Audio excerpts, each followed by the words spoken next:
Hello Internet, it's me Josh, the Aging Gamer. So to backtrack a little bit, I did a top 10 Most Wanted Newcomers Nintendo first-party characters for Smash Switch, and now it's time for my third-party list. Smash has had its share of third-party characters already, and all of them are really awesome picks. Sonic the Hedgehog was Nintendo's former rival. Pac-Man represents the arcade history of gaming. Cloud is one of the most recognizable characters in RPG gaming. Ryu is one of the most recognizable characters in fighting games history. And Mega Man was a big supporter of the early years of Nintendo. And let's face it, Ryu, Sonic, Pac-Man, Mega Man, these aren't just some of the most popular games in Nintendo's history, but in video game history in general. That's crazy. And with Smash Bros. Coming out around the corner, I thought it'd be fun to go ahead and list my top 10 Most Wanted third-party characters for Smash Switch. Now, with no more hesitation, let's get to that list. Number 10, Earthworm Jim.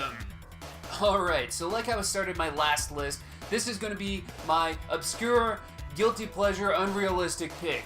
I love Earthworm Jim too much not to include him on this list. Earthworm Jim is very much a product of the 90s. He starred in several games, a few which were Nintendo exclusives. He had his own cartoon and toy line, and for those that do remember his games, remember them pretty fondly. Hell, they still hold up pretty well 20 years later. Earthworm Jim would fit very well in the Smash universe. He's got a lot of different moves, abilities, and weapons that could easily translate to an awesome moveset. I mean, he's got a shiny red gun, uses his head as a whip, has his sidekick Snot to help him glide, he has a big freaking rocket, and he's got a lot of cool catchphrases.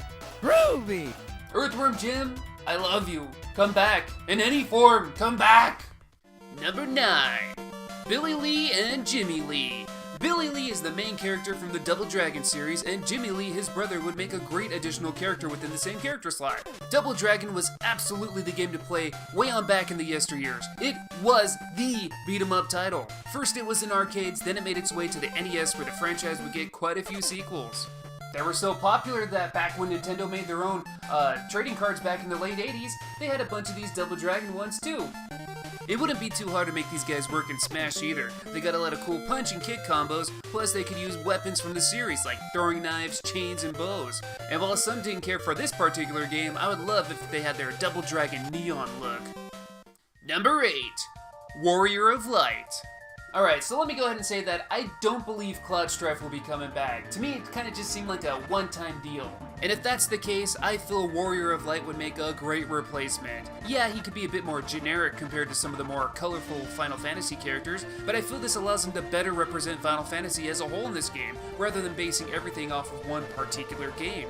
Warrior of Light's moveset shouldn't be too hard to put together either. I mean, he's got a pretty diverse moveset in the Dissidia games they could take inspiration from, plus there's, you know, the original Final Fantasy game for the NES too, so he could use a lot of sword attacks and even white magic. I'd love it if they could also add maybe Chocobos or Moogles into play somehow. I also hope they keep the summons from the Midgar stage and rework them to a new Final Fantasy stage. Those were just too awesome to let go. Number 7.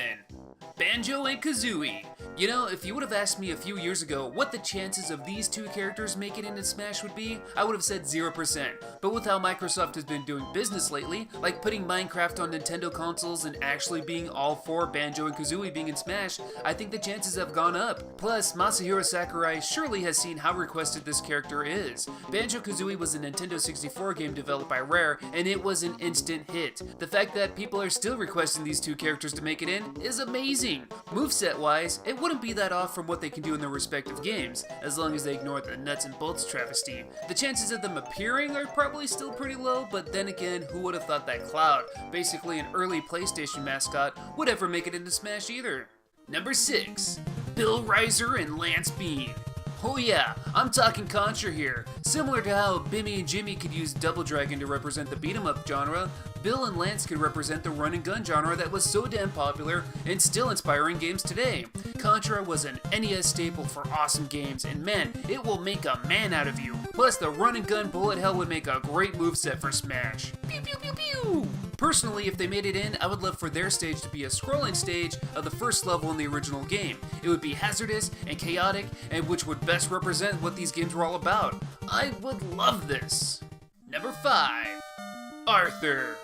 Let's talk Ghosts and Goblins. Similar to Contra, this game was an unforgiving platformer. It stars Sir Arthur, a knight who is on the quest to save the princess from Satan himself.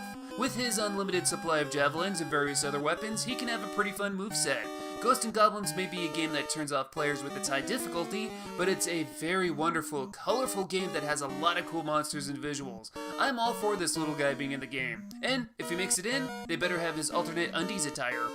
Number 4. Shovel Knight. Going from one knight to another, Shovel Knight is probably my least retro character on here, which is ironic since he's made to look like a retro character. Shovel Knight has taken the indie genre by storm and has the honor of actually being what a successful Kickstarter can accomplish. Shovel Knight's moveset pretty much plays itself out since he's got such a variety of moves in his own game. His relationship with Nintendo is pretty good too. Shovel Knight has sold the best on the Wii U and the Switch. Not to mention he has his own amiibo. Now, a lot of people think that if an indie game should get represented in Smash, it should be Shantae. I disagree. Nothing against Shantae or her fans, but Shovel Knight is just way more popular. Shovel Knight has even appeared in several other indie titles like Rumbo, Yooka-Laylee, Azure Striker, Gunvolt 2, Master Blaster Zero, and is even rumored to make some kind of appearance in Bloodstained Ritual of the Night, and Travis Strikes Again No More Heroes. I'm not picking him as an indie rep though, I'm picking him because he's awesome. Number 3. Bomberman. How could anyone hate this little guy? He is just so damn adorable. Except for when he looks like this. Bomberman in Nintendo's history goes way back to the NES era, where Bomberman had his first game. Since then, Bomberman has had a lot of Nintendo exclusive titles, such as Bomberman Heroes, Bomberman 64, Super Bomberman, Bomberman Blast, Pocket Bomberman, Wario Blast, and most recently, Super Bomberman R for the Nintendo Switch. Bomberman is a fun game, and no pun intended, a blast to play in any sort of multiplayer. Give this classic character a shot. Number 2. Ryu Hayabusa. I freaking love this ninja! Ryu Hayabusa is the main character of the Ninja Gaiden series and a high-profile character in the Dead or Alive franchise. The original Ninja Gaiden series were all NES classics and are all very highly regarded as some of the best third-party games on the system. The series had a reboot several consoles ago, and Ryu received a pretty kick-ass redesign, with the latest of the games, Ninja Gaiden 3 Razor's Edge, appearing on the Wii U console. Hayabusa is a slick ninja with amazing jumping skills, crazy dragon sword attacks, throws boomerang ninja stars, and has some cool ninja ninpo magic. All of these combined with the Smash moveset would instantly make him my new favorite character. Plus, Team Ninja, who makes the current Ninja Gaiden games, have been making the Warrior games for Nintendo. So hey, Nintendo, thank them with the inclusion of this badass character. And before I get to my number 1 pick, here's a few honorable mentions.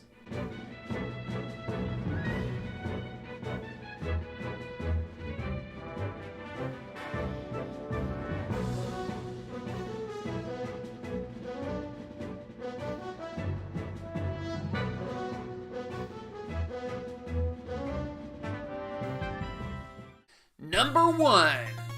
Simon Belmont. Yes, we're talking Castlevania now. Castlevania is another NES classic title that has spawned so many other Nintendo exclusive games on the NES, Game Boy Advance, and the DS system. While Simon Belmont isn't the star of every Castlevania game, he is the one that started the franchise and is easily the most popular. Not only does this franchise have a long history with Nintendo, but due to the gameplay style of the series, Simon Belmont can have a very unique moveset. He has a deadly whip that can be used to hit enemies from a distance. Maybe he can get some of that free control like in Super Castlevania.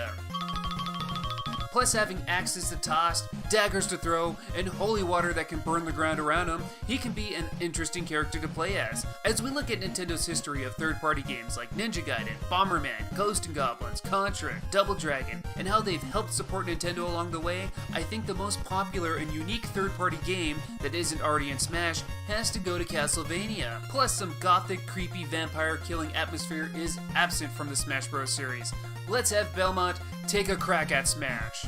And there we have it. That's my top 10 most wanted third-party new characters to be in Smash Bros. What do you guys think? What third-party characters do you want to see enter Smash? Let me know in the comments below. If you like this video, go ahead and like it. If you don't like it, you can dislike it too. It's cool. But go ahead and subscribe so you don't miss out on future videos. And like always, I thank you guys for watching. Until next time, I'll see you later.